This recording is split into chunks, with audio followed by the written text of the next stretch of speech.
911. What are you?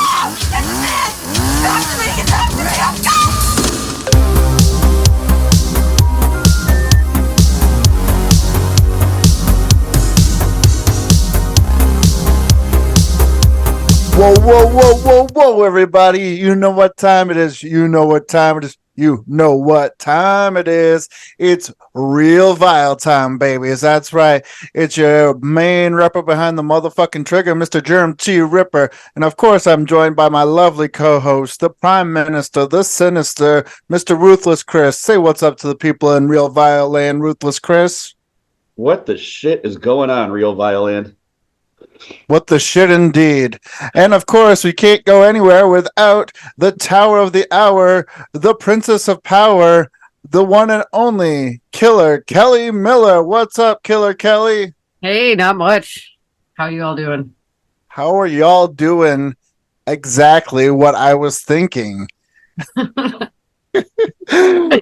did you hear all this crazy news that's been going on? There are actually documented, there are actually certified UFOs and aliens that the government is owning up to. Wowie kazowie. I can't believe that news.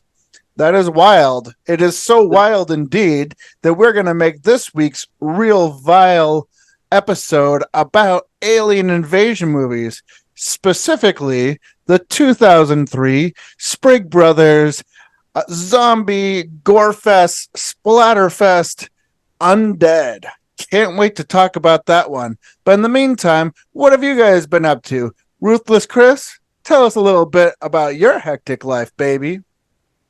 This week's been hectic. All right. The hell have I been? We went and saw Zayo in Cleveland.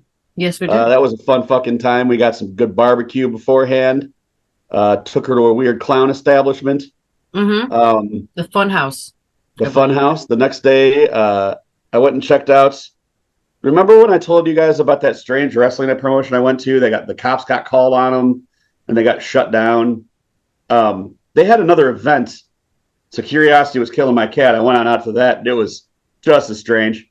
They ended up doing something I've never seen in a wrestling show before, where a man got busted open and they drug him all the way back to the locker room, and it looked like a shit smear all the way around the venue. There was just one solid blood trail, because it was like he was bleeding bad from the back of his head. He ended up taking gussets to the back of his head, and they were dragging him by his arms, so it was hitting his back, and then it smearing. His whole body was just smearing it out. So it was this one solid tube snaking through the venue and through the locker room. So that was a new one that I had not seen before.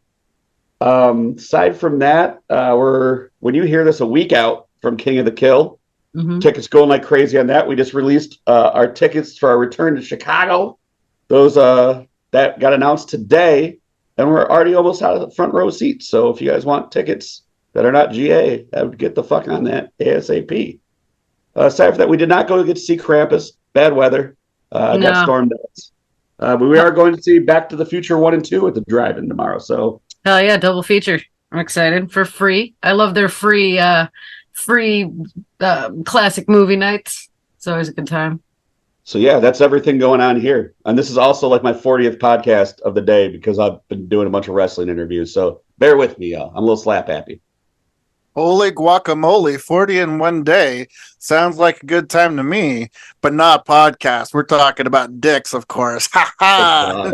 Oh, Killer Kelly. Killer Kelly, what have you been up to, baby doll? I mean, like he said, we went and seen Zayo in Cleveland and got some food, got some barbecue. That was a good time.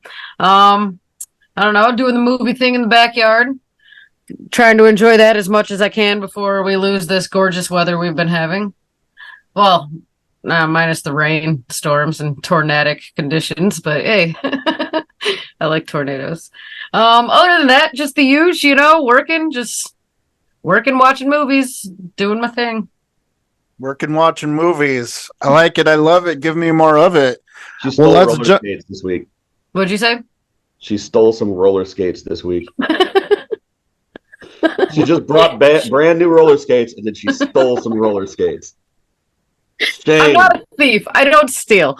But I'm pretty sure nobody lived at that house. And I've been walking my dog every morning. All right. You want to tell them And about the like ginger? for like a week straight, I've been seeing this like gorgeous, like gold sparkly pair of roller skates just sitting out there. Like I said, we've been having some kind of shit weather with like the all the rain and the tornadic conditions. So like they were getting rained on and shit. I've never seen a car in this driveway. And one morning I was like, dude, if they're out there tomorrow, they were kind of by the garbage cans. So I think they might have been trashed. Whatever, they're mine now. Hopefully nobody in my neighborhood watches and listens to the podcast. I They think don't you might be work safe with. on this.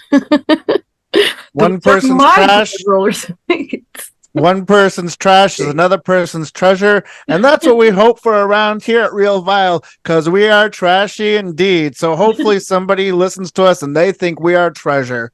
But in the meantime, let's get this terror train on the tracks and start rolling around and talking about what we've been watching that has alien invasion themed movies. All right, Killer Kelly, what you got for us, baby doll? Oh, what's the first one I want to talk about this week? All right, I'll go to the last one I watched, the one I watched today. This is a classic. I'm sure most of a classic from 1998, and most of us seen this. This is The Faculty. Dude, I haven't watched this since because I think I was like 14 when this came out, so I haven't really watched it in years. This is directed by Robert Rodriguez. You know him from Sin City, Death Proof, Planet Terror, Dust from Dawn. You know who Robert Rodriguez is. The fucking cast in this movie, though, I didn't even realize. Like, you got Elijah Wood, Josh Hartnett, Selma Hayek's in it. Jon Stewart is in this. Usher is in this. Danny Masterson from it's that 70s show. Lewis Black is in this. And you've also got Shooter McGavin. I don't know his real name, but yeah. But I was like, God damn, dude, this movie's got a cast.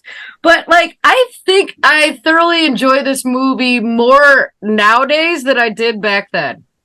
It basically follows, a high school. There's a bunch of kids at high school. You got your typical cliques, you got the weird girl that, like, back then, I don't know, like, she was, yeah. You got the jocks. You got like the new girl who came into town.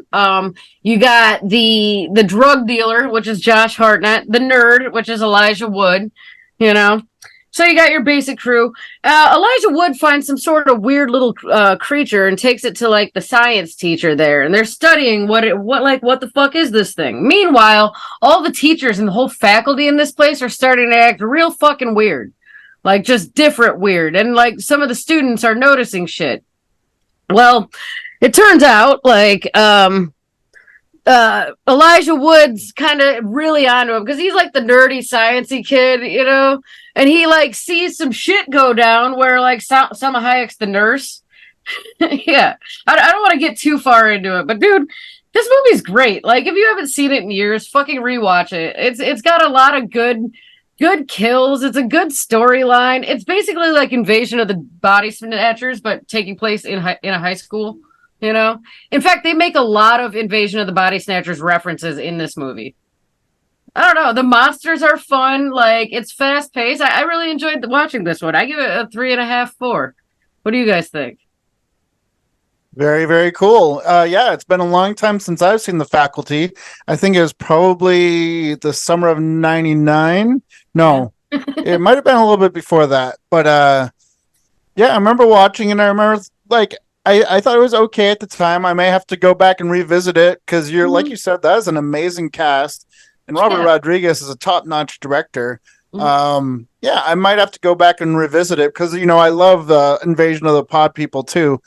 From what I remember, I would give it a 3.5 as well. Do you know if it's streaming anywhere? Paramount Plus. Paramount Plus. Okay, yep. So 3.5, Paramount Plus. How about you, Ruthless Chris? Have you seen The Faculty, and what do you think about it?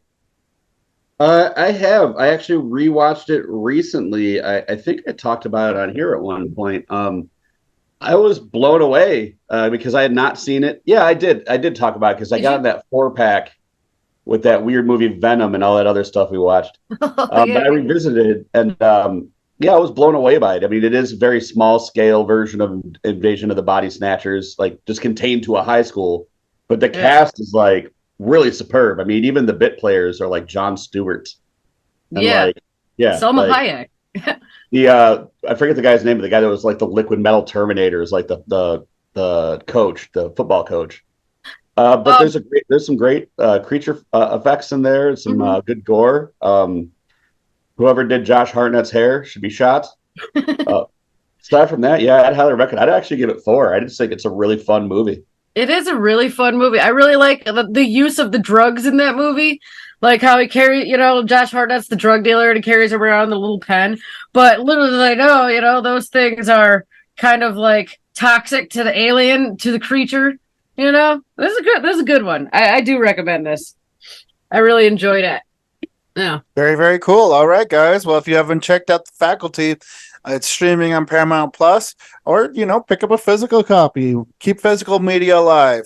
And on that note, Ruthless Chris, what have you got for us?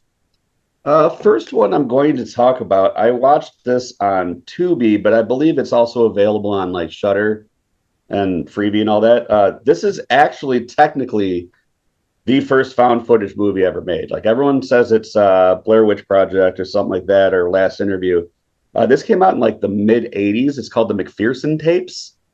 Oh. Um, it's a little it's like just a little over an hour long, and I mean the premise is going to sound like well-worn territory by now, but you have to remember this was never done when they made this.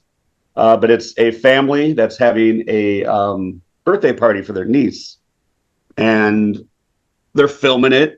She's opening her presents, and then something streaks across the sky and crashes. They go to check it out. It's all fun and games, and then what they come across is an alien spacecraft and aliens. And then the rest of it's pretty much a siege movie where they're locked in the house, trying to keep the aliens out. They're trying to get enough space between them and the aliens where one of them can run to the truck and drive the truck up, and they all can pile up and get in. Killing one at one point and bringing it in the house, and then the other aliens are trying to get to it. To nowadays standard, it's not something that would be very impressive because it's well-worn territory. But if you take it for what it is, that none of this had ever been done before, and this was just a filmmaker with no money trying to figure out a way to make a movie, it's a pretty solid flick, and it's got some really good performances. There's not a lot in the way of gore, but there are creatures and creature effects and stuff. Yeah, I would definitely recommend it. I give it 3.5. The McPherson tapes. Have you seen this one, Kelly? I started it. I don't think I finished it. I think I put it in late one night and fell asleep and I didn't get to finish it. But yeah, I liked what I've seen so far. And it's still on my list. I was kind of eyeballing this one, and then Chris said the other day that he's doing it, so yeah. Fair enough. Yeah, no, it piqued my interest because I think it was AGFA put out a collector's edition Blu-ray of it, and it was nice to see that streaming on Tubi.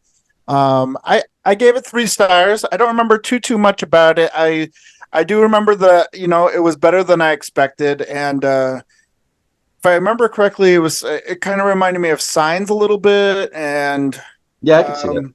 Yeah. From what I've seen, I remember that. I could see yeah. that.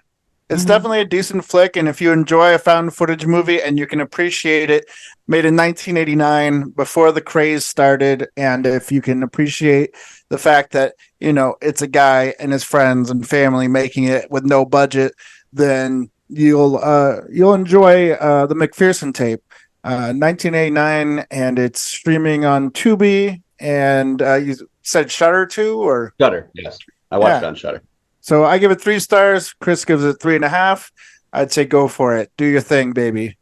And in the meantime, I'm going to talk about a genuine classic. And if you don't love this movie, we can't be friends. It is Fred Decker directed 1986, Night of the Creeps. Holy guacamole. This is one of the first horror or horror adjacent movies that I fell in love with when I was a kid. And I had seen an edited version that was on basic cable. And I never thought of it as a sci-fi movie, to be honest. but just because all I saw was zombies. That's all I thought about. There's freaking zombies, and like it's so badass. It's such a badass movie. Tom Atkins has so many great one-liners. Your dates are here. Unfortunately, they're dead. I'm like, oh, it's so good. But yeah, then this was the first one that kind of introduced the idea. Well, no, I can't say first because Plane 9 from Outer Space really introduced the idea of aliens bringing the dead back to life or killing people or bringing them back to life in order to take over Earth. But this one is definitely the first one to have worm-like creatures um, go down and infest people's bodies and turn them into zombies. And so you got The Walking Dead, you have not the show, but you know what I'm saying. You got zombies, you got campy, over the top gore, you have wacky aliens, everything that makes movies fun. It's a great genre film. It's all over the place. I love this movie. I'm gonna see what I gave it real quick on Letterboxd because I'm saying 4.5. Let's see what I gave it the last time I watched it. Just 2 seconds. I gave it 5. So yeah, I was saying 4.5. I'm giving it a 5 because it's such a killer movie. It's such a classic film, and it's comedy, it's horror, it's sci-fi. It's an 80s film too. So I mean, you could pair this with almost any sort of 80s film and get an enjoyable movie. And Fred Dekker, if you don't know who director, writer, producer Fred Dekker is, you're missing out because it's the guy responsible for the Monster Squad, responsible for writing The Predator. I mean, this guy's amazing. So if you enjoy 80s horror comedies and you haven't seen Night of the Creeps, unfortunately it's only streaming on Amazon and you got to pay for it, but you know what, it's worth the $3.99 and hopefully you own a physical copy because like I said earlier, we got to keep physical media alive. So if you don't own a physical copy of this, go buy one ASAP. You guys, I'm sure you both seen Night of the Creeps. Yeah. Talk about it. Ruthless Chris, what's up? How do you feel about Night of the Creeps? Night of the Creeps is a very fun movie. I almost did it myself, so I'm glad you did it because somebody had to touch on this one. This is such a fun movie.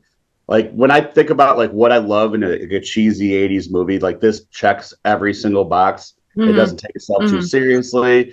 Fun special effects, real goopy, real bloody. Great cast, I mean, like this is I think the first time I saw it was a Joe Bob Briggs late night drive-in. I think he did it when they used to have the TNT show, and ever since that, I had a VHS copy. Then went to Blu-ray. I bought Blu-ray. Like this is a movie I watch a lot, and I really, really love. I give it 5 stars all day. I love the director. Monster Squad is a movie that is responsible for me, the man I am today. All my friends were like Goonies. I was like, fuck the Goonies, Monster Squad all day.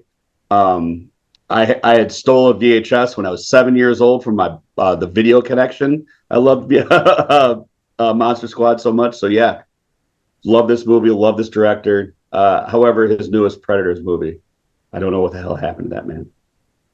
Killer Kelly, what do you feel about Night of the Creeps? Yeah, I don't know what to say about this movie that you guys haven't already said about it, but you're right. It is your like absolute like perfect example of what a good cheesy 80s horror movie should be. Yeah, I absolutely love this movie. I also give it a 5. Sweet, 5 across the board. Pay the $3.99, rent it from Amazon, and if you're gonna do the deed, fucking get a physical copy. It's definitely worth it. Get the extras, all of the above. Do that damn thing. Killer Kelly, let's keep the train rolling. What you been watching, baby? All right, I'm going to talk about the one I liked the least this week. This one was pretty lame. This was the Gracefield Incident, which I think I watched it on Prime. It's from 2017. The director's Matthew Rath. I don't know. I didn't recognize anything else that he's ever done. There was a few shorts and stuff, but this one is another found footage movie. It starts out, except they take a different sort of path on this. It starts out in the beginning. Man and his wife are, driving in the street. He seems obsessed with cameras. Like, he gets into a car accident. She's pregnant. He gets into a car accident, fidgeting with the fucking camera. So you see in the camera, like, him bash his eyeball out, and there's, like, blood everywhere and shit, and then she loses the baby. Then it cuts ahead to 10 months later, and, yeah, I don't know. That's not even a huge part of the movie. Like, I don't know. But, like, this is literally the first 2 minutes. And then they cut to 10 months later, and obviously the baby's gone, and he's made his prosthetic eye into a camera. So a lot of this movie is filmed through his prosthetic eye. So it's basically like what he's seeing. Well, him and a bunch of friends go up to, I don't know, some mountain somewhere and go party for a weekend or some shit. At the same time, there's a meteorite that hits. A couple of the guys, go from this nice ass place that they're staying in the woods to go check it out, and some shit goes down. And then it goes from it's a whole bunch of running around in the woods with shaky camera views while you see like random alien arms just grabbing at the people. It's it's real weird. At one point, the aliens just like make people naked. Like, they just, like, take their clothes off. And for some reason, when these aliens are around, everybody's cameras and phones start recording. I don't know. This movie it was all right. Like, it was just, like I said, a lot of it is a bunch of people running around in woods while you see, weird alien arm reaching. There's a kind of a crazy twist ending. I guess it's crazy. There's a twist ending. But, I don't know. I gave this one, like, 2.5. It's not too exciting. It was more like, meh. It was meh. It was meh? Yeah. If somebody wanted to experience the meh as you did, where would they find it again? I believe I watched it on Prime. It's on Tubi as well. Is it? Yeah, definitely. Oh, freebie. It has a good cover, so I almost watched it a couple times. Yeah, it's on Tubi, Prime, Pluto, Freebie. Yeah, it does have a decent cover. And it started off all right until, like, the aliens started coming out. And it got kind of cheesy. Got really cliche with, like, the house of people in the woods, Like, just one of them scenarios. It wasn't terrible. That's why I gave it, like, right in the middle, It wasn't good and it wasn't bad, so. Fair enough. 2.5. Yeah. Enjoy some math. You're in the mood for some math. In the meantime, Ruthless Chris, what do you got for us next, baby? So as usual, I got to pull up some dog shit. Dog shit I love, though. I'm pretty sure you love it as well, Jeremy. I'm not sure if Kelly's seen it. I got to talk about The Deadly Spawn. 1983, only film written and directed by Douglas McKellen. This one checks all my boxes. I really enjoy this film. What you have is a apartment complex. A meteor comes down, and there's like these little slugs that come out, and they swim into the basement of the apartment complex, and they kind of turn into these giant toothy slugs.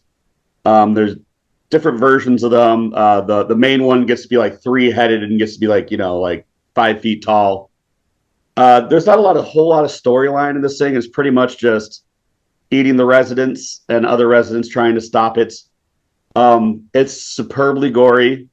A lot of great kill scenes, really goopy. It has a big 1950s kind of throwback feel, even though it's an 80s movie.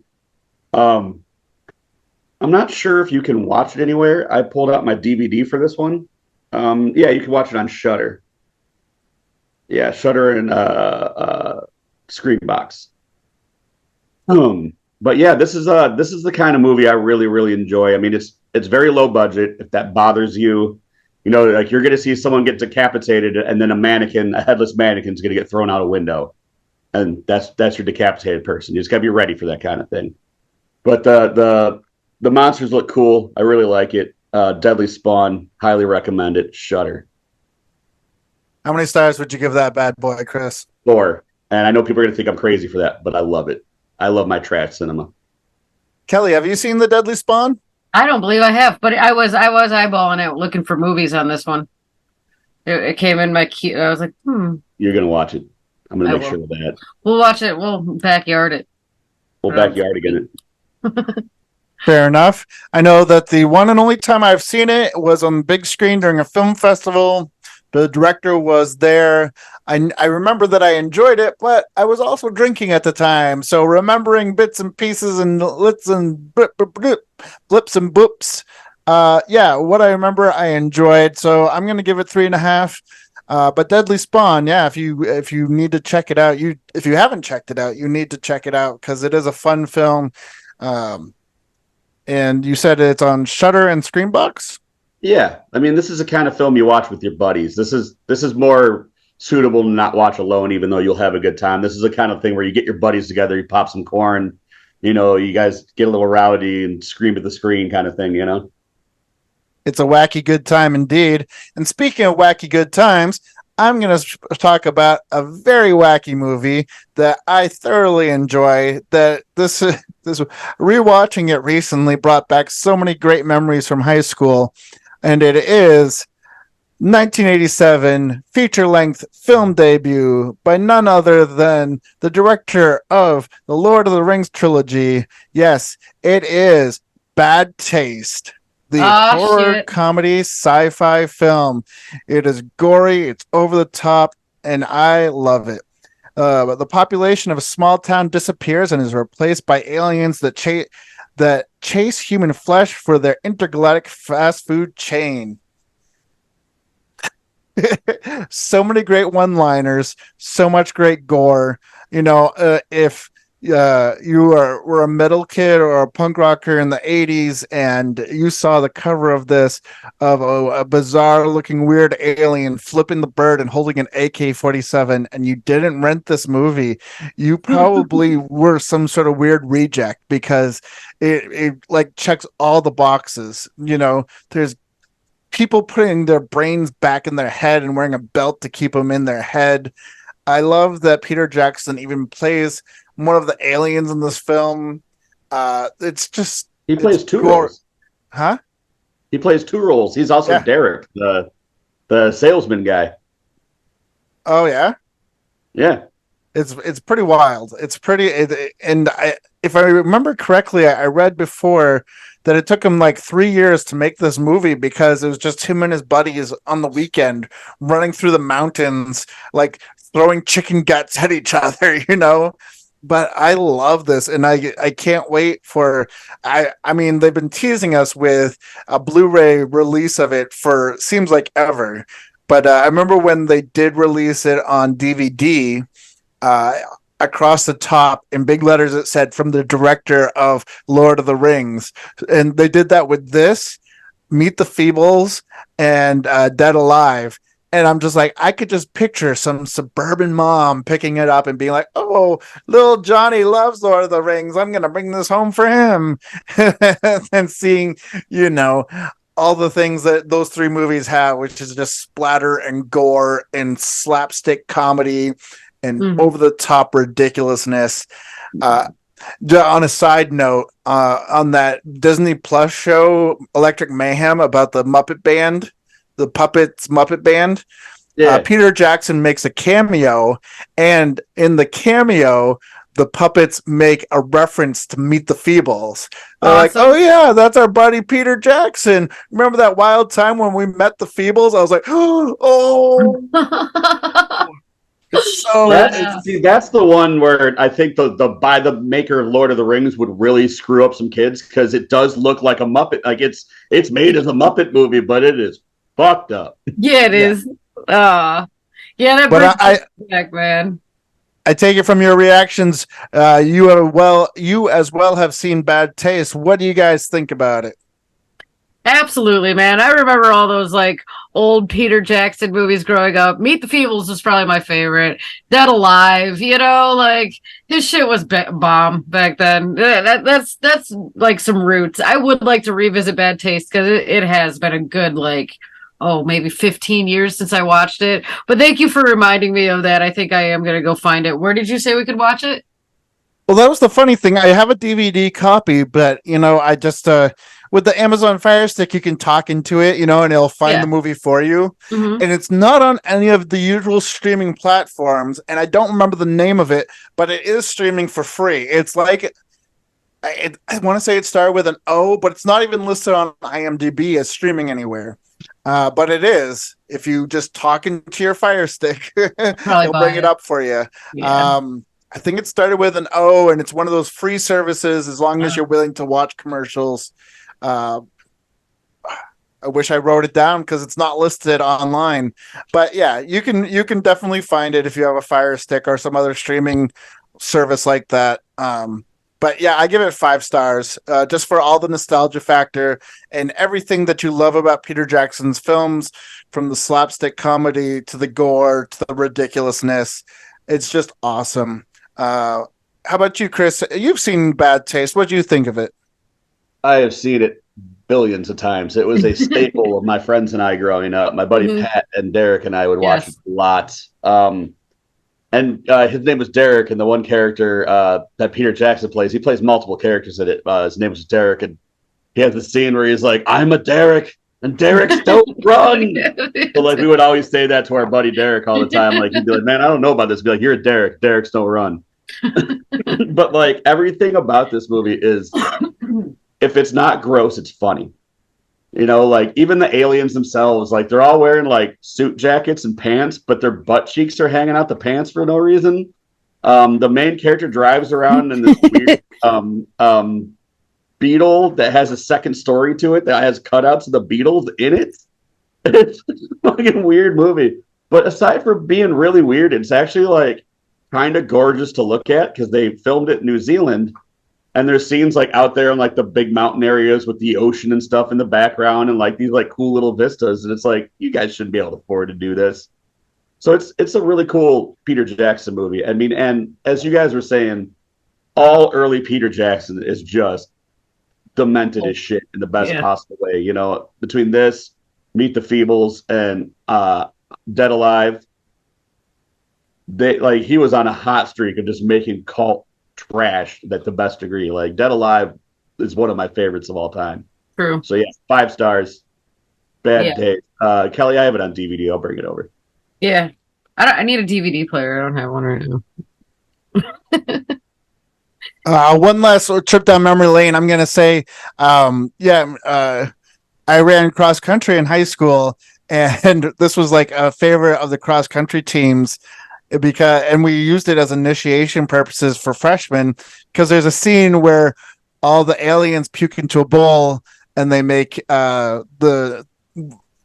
all drink the puke after the one alien pukes into it. Well, one of the aliens is like a human infiltrating is one of the boys.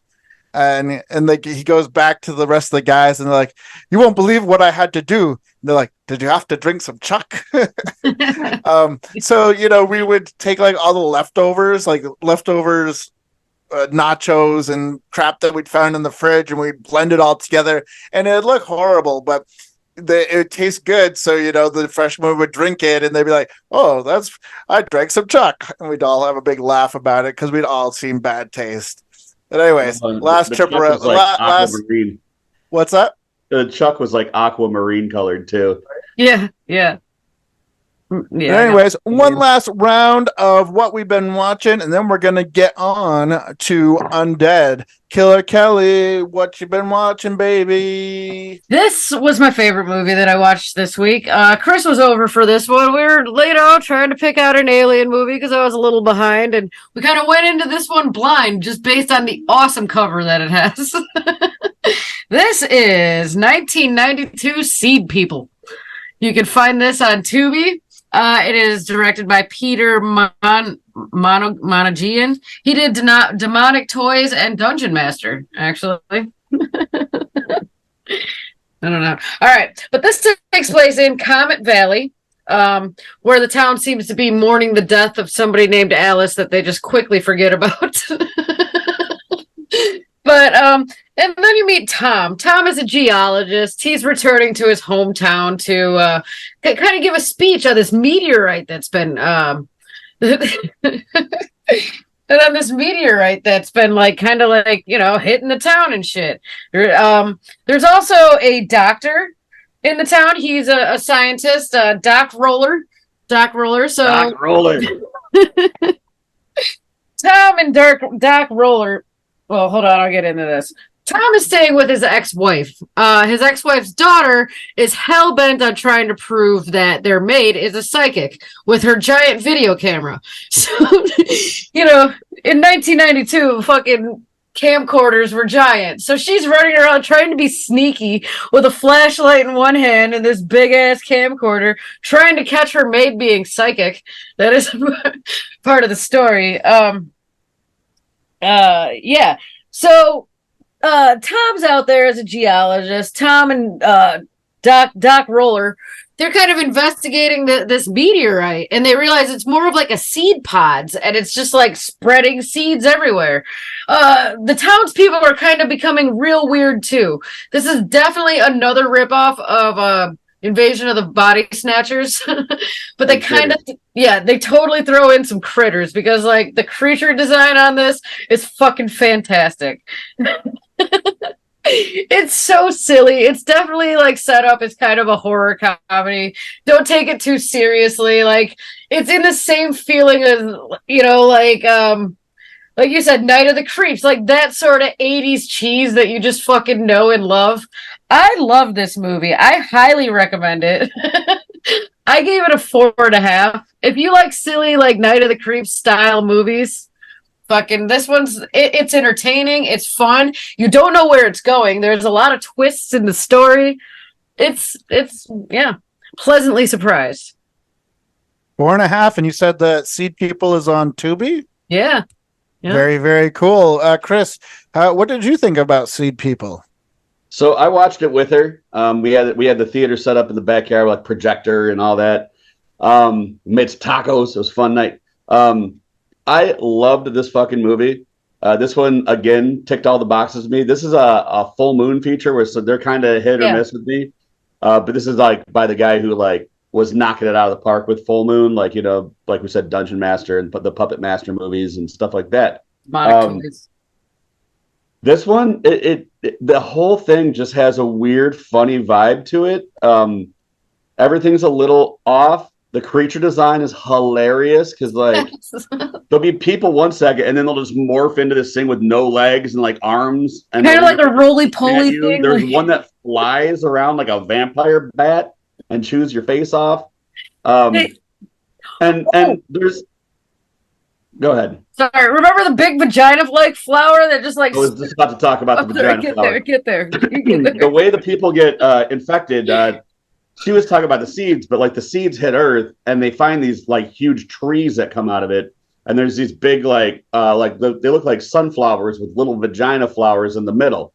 And depending on which kind of seed pod gets you, it turns you into either the no-legged, all-arm, roly guy that's like from the Critters, the flying space vampire guy, or you get to be the guy with tendril vine arms. Well, you also get infected and can become like just kind of like drone-like, just like a mindless seed-spreading drone. Yeah. Yeah. The way to get infected is they fuck around with these trees. One of the flowers will just jizz on you, and when I say jizz, I'm not being like funny. That's what it like the flower opens up like a vagina with like pink pussy inside and everything, and then just gushes fucking boy butter all over these people, like head to toe, just gooed out. And then they get cocooned and come out all seed person-ish.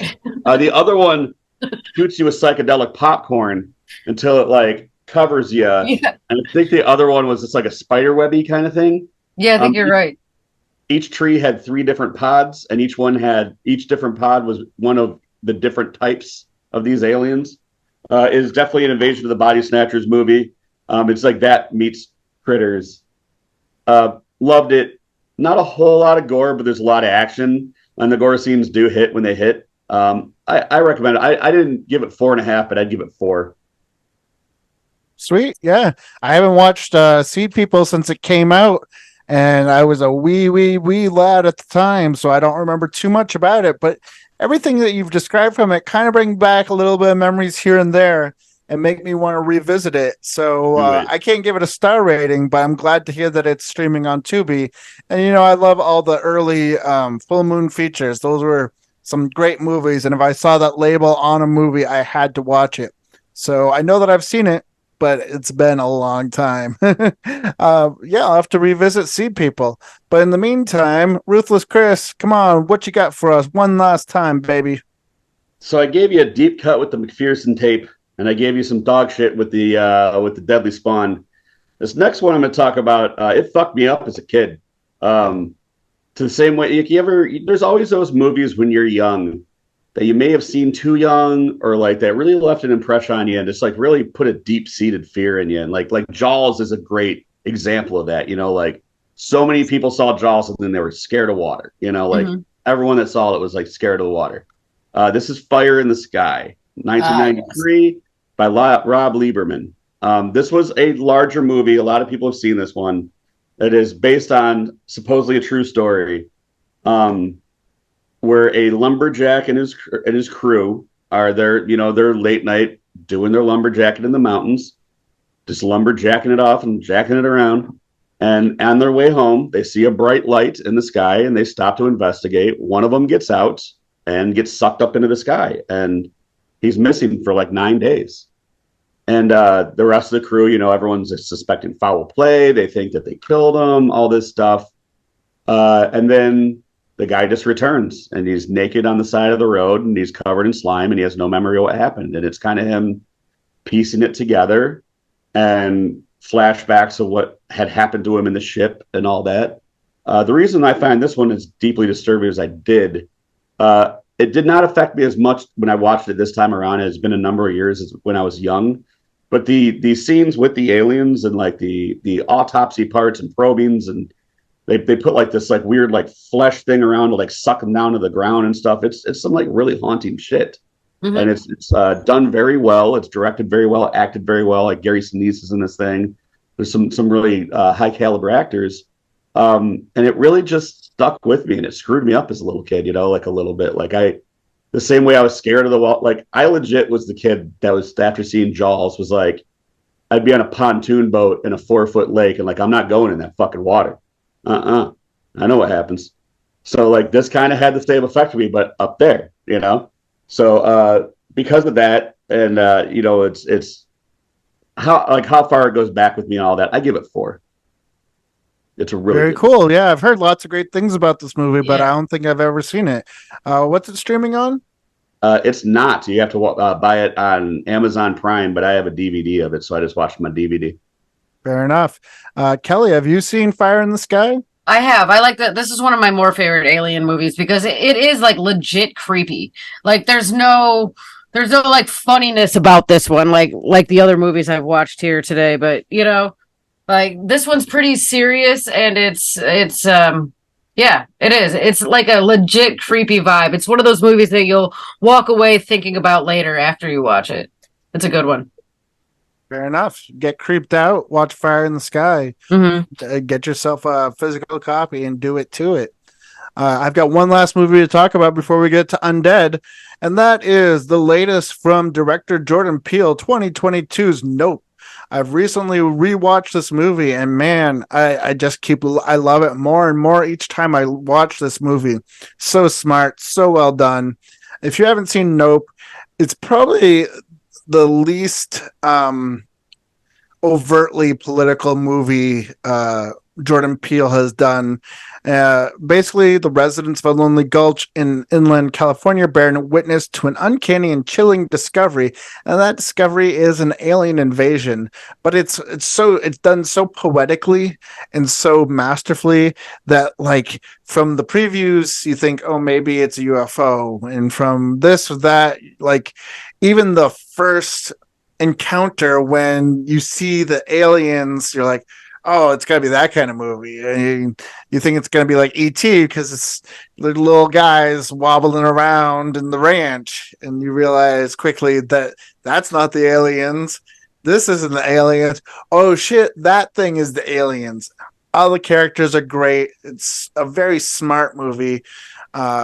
Beautifully shot. gorgeously shot. I'm a Mhm. huge fan of this. I'm glad that I revisited it. But yeah, if you haven't seen Nope, it's streaming. I know a few places, right? Prime Video. So not a few, one place is streaming on Prime Video. And it's well worth a watch. I give it 5 stars. I'm sure you guys have seen Nope. What do you have to say about it, Chris? Yeah, we actually went and saw it together at the drive-in, which is the best way to see Nope. Mhm. Projected on a screen against the sky, because unlike most horror movies, this one actually takes place during the day. So it kind of just blended into itself. um, I love this movie. I love all Jordan Peele movies. I don't Same. think he's made a stinker yet. I know he's only made 3, but I think he's made 3 phenomenal films. I know Agreed. some people don't really enjoy Us. I love Us a lot. Nope, I thought actually did something different with the alien as well. It's not a take I would have actually even considered on what the actual alien was. Like everyone thinks green men and saucers, not what Peel did in this movie. So, he even found a way to make it his own. They did have that cool little scene where, you thought you were seeing the aliens and it was like, nah, these are just some punk kids. I really like that. The wacky inflatable arm flailing tube man acting Awesome. like the fin in Jaws, I thought was really cool. I thought that was a really clever concept. All in all, and not only that, the way it's filmed is just gorgeous, just Yeah. gorgeous. So yeah, this one's a 5 star to be all day. This is one of those movies that if it's on, I could watch it no matter what. I'll jump in the middle. I'll jump in the beginning, whatever. Yeah, I agree with all that. Like, even I love like the monkey, how they even worked the story of the monkey or the chimp in the beginning. That had a real creepy vibe to it. Yeah, I fucking love this movie. I like how it's a very brightly done movie, a lot like Midsummer was. You don't get a lot of those, and this one they utilize that very well. Whereas a lot of alien movies take place at night. You think you see UFOs and stuff at night. This had a completely different perspective on it, and it was shot beautifully. Those big wide shots with the horses running down and the wacky inflatable flailing tube men. Definitely inflatable arm flailing tube man. Wacky inflatable arm flailing tube men. Yeah, but yeah, I fucking love this movie. I think I agree, 4.5, 5 as well. It is one of those movies I can watch anytime. I've seen it a few times since it's came out, since it's been streaming. Like I've already watched it more than once. And yeah, I want to own this.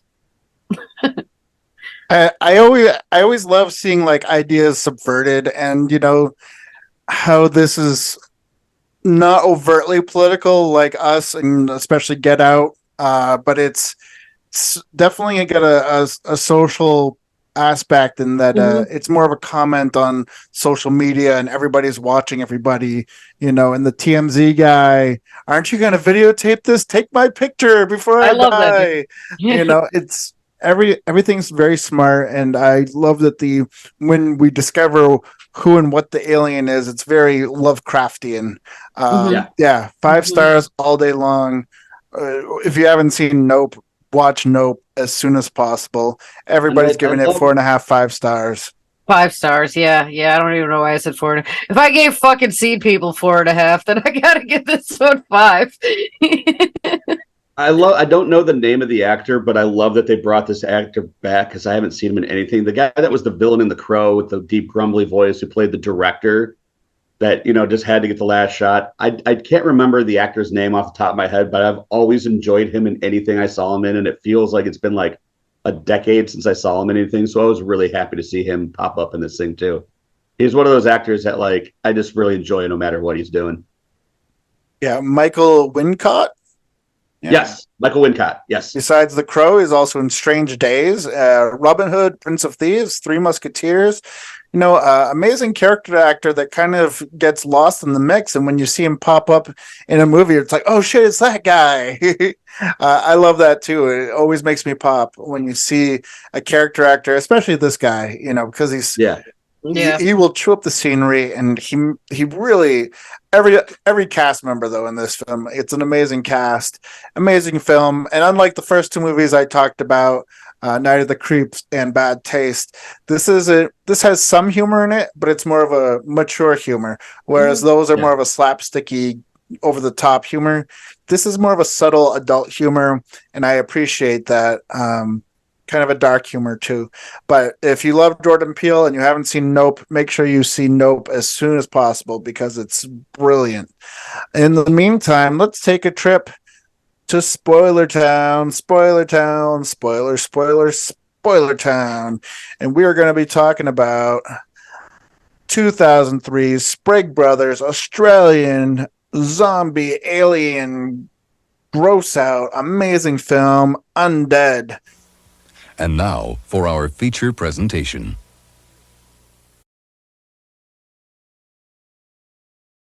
Now, Chris, when you came up with the idea of doing an alien invasion film movie and you threw out the idea of watching Undead, I jumped at the chance because I hadn't seen it since it came out. That's one good thing about living in Chicago is that a lot of movies that don't play in the theater, most other places play in the theater here. And I did have the pleasure of seeing Undead in the theater without knowing anything about it except for boy. And it's just such a great movie. If you don't know anything about it, it's about a quaint Australian fishing village is overcome by meteorites that turn its residents into the ravenous undead, leaving a small group of those unharmed to find a way out. That does not do this movie justice. That is not a proper synopsis because this movie is funny, it's gory, it's dramatic. It's a great documentation of the Sprague brothers because this is their first feature-length film, and they funded this movie. You know what I mean? It was them and their friends and their family. There was no Kickstarter. There's no Indiegogo. Nothing. It was just them doing what they love and people all working together to make this happen. I love the movie Undead. Why don't you guys talk a little bit about it? So this one has a special place in my heart. It's why I suggested doing it because everyone does solely remember it as only a zombie movie when there is a very large alien element to it. Yeah. And the alien element, like we were talking with Nope, has its own thing going where it's not what you expect it to be. They subvert the shit out of it. Like you expect the aliens to be these horrible, malevolent creatures, and they're not, you know. But this is a movie I've watched a lot growing up. I got a DVD of it when it first come out, and my buddies Pat and Derek and I watched it a bunch. We would really like to sit around and watch splatter flicks, and this one does not take it easy on the gore. You can tell the directors; it's a brother duo, who also went on to make another highly underrated movie that has a really cool subversion of tropes called Daybreakers about vampires. Definitely check that out. But they made this movie, and you could tell that they definitely came from the worship of Dead Alive. This thing has heavy Dead Alive feeling on it, and bad taste. Like you could tell they really enjoyed the movies of Peter Jackson. Some of the characters seem like they're right out of the Peter Jackson movie, like the sleazy boyfriend character in the beginning. All the way, Renee.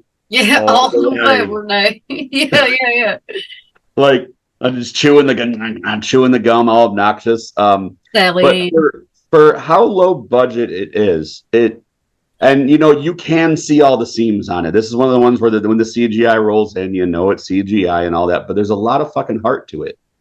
And the way it's filmed is pretty awesome. Like in the beginning, it's very bright, and it's a lot of browns and sepia kind of colors, and really sun washed. And then the invasion starts and this acid rain comes in. The whole rest of the movie is like dark blue. Just dark blues. There's no color. Everything's saturated out besides blood. And it's just blues and blood. That's what I was going to comment on as well. Like their use of color in this was pretty awesome. You know, how they go from the sepia to the cyanotype just to and it works though. It didn't it wasn't just out of the blue. It actually made sense with the storyline. Yeah. Yeah.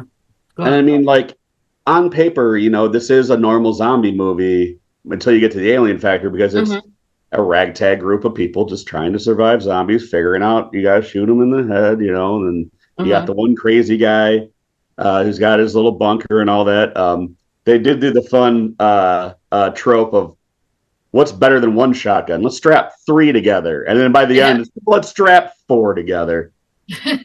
But then he also had there's the badass, like redneck kind of guy, and guns just flew out of this man. There was a scene where he got like acid rained on, and he's walking around naked, and he finds a pair of clothes to put on, and then the next scene, 2 pistols, just 2 Desert Eagles seem to be flying out of his ass into his hands. This guy just has guns everywhere. So yeah, I mean, on paper it seemed like kind of a run-of-the-mill thing, but then by the time it plays out, it's very, very clever. Yeah, you can see that it wears his inspirations on its hand. On its is that the proper? Where's it on its sleeve? There we go. It's something: hand, wrist, arm, sleeve. Where's its inspirations on its sleeve?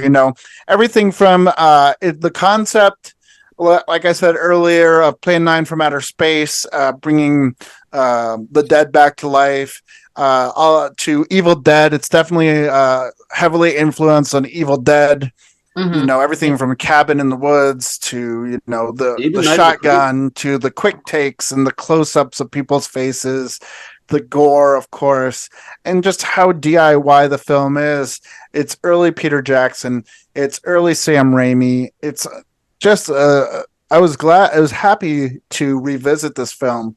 It's very smart, well done, because there's a lot of twists and turns that you don't expect. Sure, there's a lot of splatter. Sure, there's a lot of gore and a lot of comedy, but you get more to it, and I always enjoy films like that. I also think it's amazing that the 9 months of post-production was done, and that's because the directors themselves did most of the CGI effects and computer effects themselves on their home computers. Like Chris was saying, you can tell that they're bad CGI effects, but at the same time, it's DIY. You know what I mean? They did it themselves. So, hey, that's even better. But yeah, the sets and the characters, the scenery, the cinematography, everything was really well done. And then to see them see the Sprigg brothers go on to do movies like you said, Daybreakers, which I'm not really a fan of just because it beats you over the head with the sort of environmentalist subtext. But that, other than that, it's a great movie. But they also did the ghost movie Winchester, which scared the crap out of me. One of the last Saw movies, just called Jigsaw, which was like one of the few that I liked in the later Saw movies. So they've done some really incredible things. And to know that this was their debut film, I think is just incredible, because if you watch it, it's a great zombie movie. It's a great alien invasion movie. The aliens made me laugh too. It's like one of the last scenes where the aliens are talking, and one guy had taken off his cloak, and he was just like talking to the main female character. Or no, he's trying to communicate with her, and he understands like she's getting it now and she's going to be cleansed or whatever. But then the other alien that still has his cloak on turns to him and is like, "Why are you naked?" And he's like, "Because I'm comfortable with my body." I'm just like, that's so brilliant. That's so funny. It's so funny. But yeah, I'm really glad that you suggested this film, and I'm super. I'm actually kind of bummed out that I only have it on DVD, because now I want to go back and get the version Vinegar Syndrome put out on Blu-ray, get all the newer special features. Thankfully, it's streaming on AMC Plus, which, of course, as we know, is also Shudder, and Tubi for free. So if you haven't seen it, go watch it on Tubi. I gave it 4 stars, which I think is pretty good. What's the ratings? What rating would you give Undead? I'd probably say 3.5, 4, closer to 4. Yeah, I would give it 4.5. Just because like this movie is one I've loved for a very long time. Nowadays you can see the seams of it. I mean, you could back then too, but it wasn't as obvious when it first came out. In the year it came out. I think it was like 2001, I believe. It's an old film. It's 2003. Over 20 years old. 2003. Yeah, so like a 20-year-old film. I give it 5. This thing's like a total nostalgia piece to me. And the thing is it doesn't wait to get going. Like from scene 1, you're in it, and it doesn't pull any punches, and it just keeps going and going and going, and it keeps feeding you these little lines of intrigue because they go, why the zombie apocalypse is going in out of nowhere, these beams are coming down like beaming up bugs, and you're like, what the fuck is that about? What does that have to do with zombies? So they keep like trudging you along. I really like the bleak ending. It really didn't give you a very happy ending at all. And I thought the sequence where he's flying the plane through all the raptured people was something very cool that I'd never seen before. That was pretty cool. Yeah, all in all, I really liked it. And not only that, the fact that it goes back to being a tragedy by the end, because it was a guy trying to do right and survive, but he didn't know what he was doing, and now that the world's fucked again, you know? Mm-hmm. So yeah, I give it 5. I think this thing's got a lot going for it. It's an original movie. I wish more first-time directors would take big swings like this, you know? Very cool. Well, that's an exciting way to wrap this up. Undead 2003, Sprigg Brothers, 4 or 5 stars. You can watch it for free on Tubi. You can check it out on Shudder. You can check it on AMC Plus. But, like I've been suggesting all episode long, search out that physical copy. I know that Vinegar Syndrome has the Blu-ray out. I've got the DVD. Chris, you got the DVD. But in the meantime, what do we got? Do we have anything lined up for next week, or we just got wing it again? There's those people I got lined up that have been waiting. Okay, well, maybe we'll have an interview next week. That's very exciting. In the meantime, you guys got any final words for the people in Real Violent? Yeah. Just a reminder, we've got the Chris's RPW King of the Kill and Unsanctioned Pros Counterfeit. I am throwing the Midnight Movie Marathon, and if you want some cool prizes, Severin hooked us up with a whole box of shit. We're showing the Masked Mutilator, which is a lost film from the 90s that this will be its first time ever shown in public, so pretty excited about that. Come out. There's still tickets available. Come see us. Very cool. How about you, Chris? What you got to say to those people in Real Violent? Definitely check out what she's talking about. And don't you have a book you're writing now right now? Sure. Why don't you ever plug your shit?